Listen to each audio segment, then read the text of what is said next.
Yeah, I'm from North Castle. I wasn't going to speak, but my question is, why have our politicians gotten away from following the Constitution? Our founding fathers were very bright people, and they set up a very good document.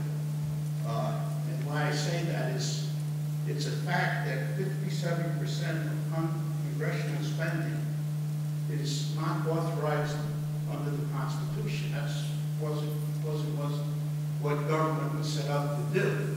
Not that they can't do it, but they've got their nose under the tent, and they've gotten into education, welfare, and housing. Those things aren't authorized by the Constitution.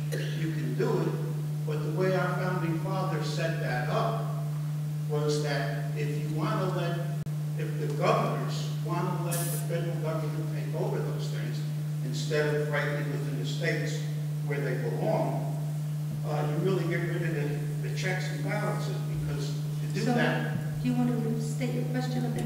Yes. To do that, they have to go to the individual states. If they need $1 trillion, they have to go to each state. If California has 12% of the people...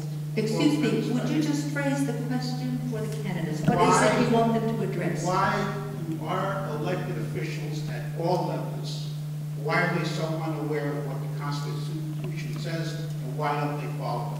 All right, thank you. That will be Mr. Russell.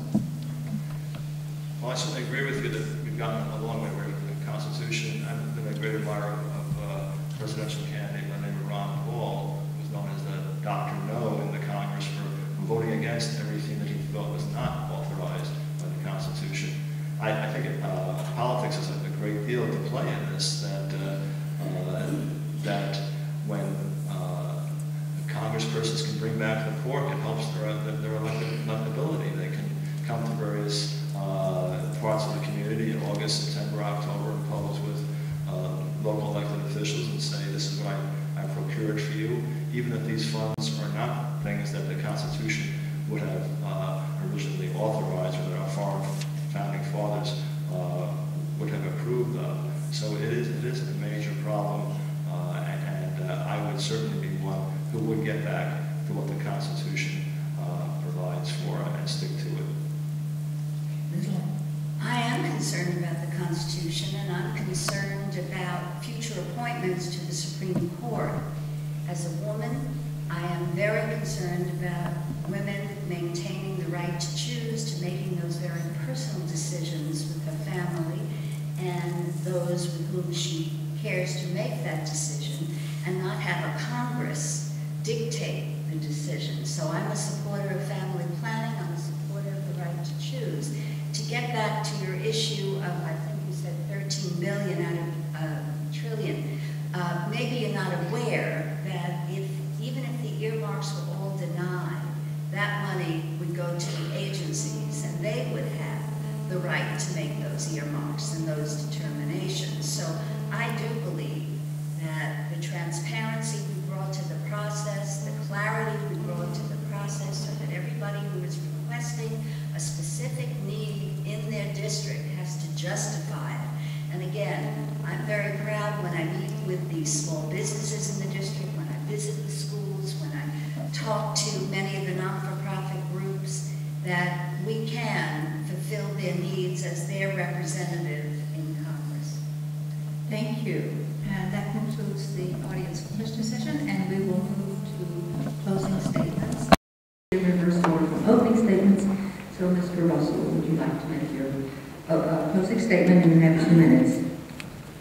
Yes, to refer to, I guess, something was said about Blithedale and Children's Hospital and Sullivan Schechter School as examples of funding from Homeland Security that I find very difficult to understand how these can be targets for international terrorism, along with a number of other places that receive these grants. I guess the JCC of Midwestchester, $100,000 for a security system. Congregation Sons of Israel, $99,000. And then, I guess, July 31st, Nita Lowey introduced a law that said we have to limit urban funding for Homeland Security to those places that have demonstrated risk. I think there's a bit of a contradiction there. But 2 weeks from tomorrow, you will have the opportunity to vote for the person who will represent you in Congress for the next 2 years. While we all may appreciate that Nita Lowey has represented this district for the past 20 years, we must ask ourselves whether her interventionist tax and spend policies will be able to resolve the complex economic and social problems that confront us today. We must also ask if these policies have indeed contributed to the current economic crisis. If instead of these outmoded policies, you want a foreign and domestic policy that places the interests of American workers and the American nation first and foremost, then I am your candidate, and I welcome your support. Thank you. Thank you. Ms. Lloyd. Before I close, let me respond briefly. I have 1,500 contributors. 1/3 have contributed under $100, 2/3 under $500. We have a very diverse population. Some are on Wall Street, some are on Main Street, some have little stores, some have big stores, and I'm very proud of the support that I've gotten over the years. Secondly, with regard to the blockade of Iran, perhaps you didn't notice that I've been the author of sanction legislation. I don't think that we should be even thinking about military action in Iran. I believe we have to tighten those sanctions, tighten the noose, work with the other countries of the region, and not allow Iran to become a nuclear power. Secondly, you mentioned Andy Spano and $1 billion to remove illegal aliens. I got $1 billion for those who are felons in jail to be removed. But I support a comprehensive plan, including border security.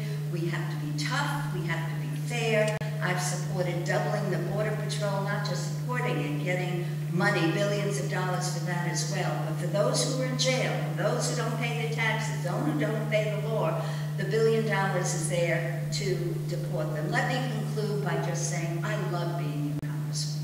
It is such an honor and a privilege for me to wake up every day and know that I can do things. I took a walk on Lockwood Avenue just the other day, talking to the merchants, going into the pizza store, going into the dry cleaner. When you see the dry cleaner saying, well, we get 2 pair of pants instead of 6 pair of pants, you know that they are suffering. Going into a deli where they have 20% less business. During these tough economic times, I look forward to facing the challenge, working with you, working with my colleagues to make sure that we're not just taking care of Wall Street. And frankly, I'd like to, as Kevin Phillips said, send some parole officers to those banks that we're bailing out, but that we worry about Main Street, those little shops, the people who need to send their kids to college, the people who need health care, the people who fight so hard, work every day for an opportunity to succeed. I love what I do, and thank you so much for considering me for re-election. Thank you. Please join me in thanking